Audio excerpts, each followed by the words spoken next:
அண்மை செய்தியை பார்த்துக் கொண்டிருக்கிறோம். சிவப்பு, மஞ்சள், சிவப்பு நிறத்தில் கொடியை பயன்படுத்த தவேகாவுக்கு தடை இல்லை என தற்போது தெரிவிக்கப்பட்டிருக்கிறது.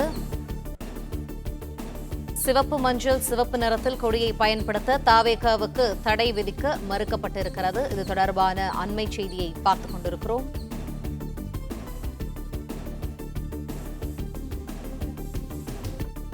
தவேகா கொடிக்கு தடை இல்லை என சென்னை உயர்நீதிமன்றம் உத்தரவு பிறப்பித்திருக்கிறது. தொண்டை மண்டல சான்றோர் தர்ம பரிபாலன சபையின் நிறுவன தலைவர் பச்சையப்பன் தாக்கல் செய்த மனுவானது தற்போது தள்ளுபடி செய்யப்பட்டிருக்கிறது. இரு கொடிகளையும் ஒப்பிடும்போது மனுதாரரின் சபை கொடியை தவேகா பயன்படுத்தியுள்ளது என கூற முடியாது என்று நீதிபதி கருத்து தெரிவித்திருக்கிறார். இது தொடர்பான அண்மை செய்தியை பார்த்துக் கொண்டிருக்கிறோம். மேலும் தகவல்களை எமது செய்தியாளர் ஆனந்த் வழங்கிப்போம். ஆனந்த், வழக்கு தொடர்பான விவரங்கள். வணக்கம். சிவப்பு, மஞ்சள், சிவப்பு நிறத்தில் வடிவமைக்கப்பட்டிருக்கிற தவேகா கட்சி கொடியை பயன்படுத்த தடை விதிக்க வேண்டும் என கோரி தொடரப்பட்ட வழக்கை நிராகரித்து சென்னை உயர்நீதிமன்றம் உத்தரவிட்டிருக்கிறது. அதே போன்று தொண்டை மண்டல சான்றோர் தர்ம பரிபாலன சபையின் அந்த கோரிக்கையை நிராகரிப்பதாக உயர்நீதிமன்றம் உத்தரவிட்டிருக்கிறது.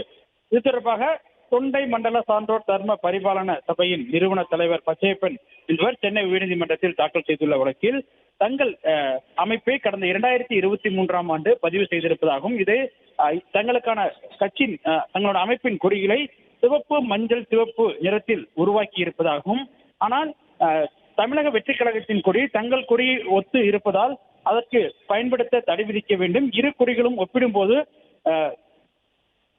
பொதுமக்களிடையே குழப்பம் ஏற்பட வாய்ப்பு இருப்பதாகவும், எனவே தங்கள் கொடியை பயன்படுத்த தடை விதிக்க வேண்டும் எனவும் கோரியிருந்தார்.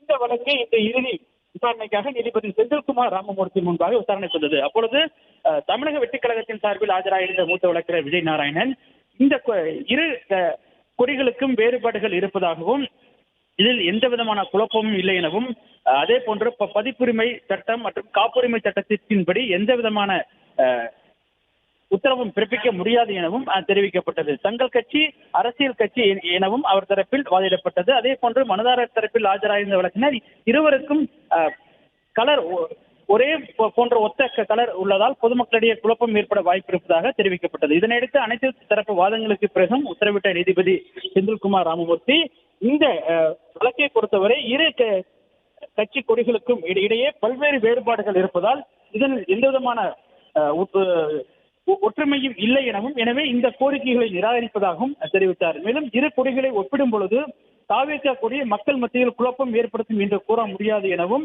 நீதிபதி உத்தரவிட்டிருக்கின்றார்.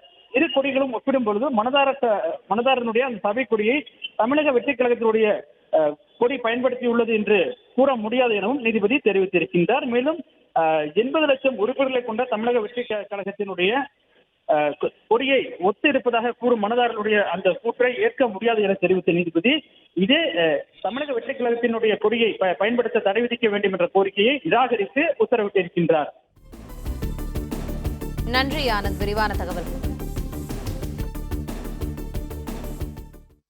பிளே ஸ்டோர் மற்றும் ஆப் ஸ்டோரில் இருந்து பாலிமர் செயலியை QR கோடு மூலம் பதிவிறக்கம் செய்யுங்கள்.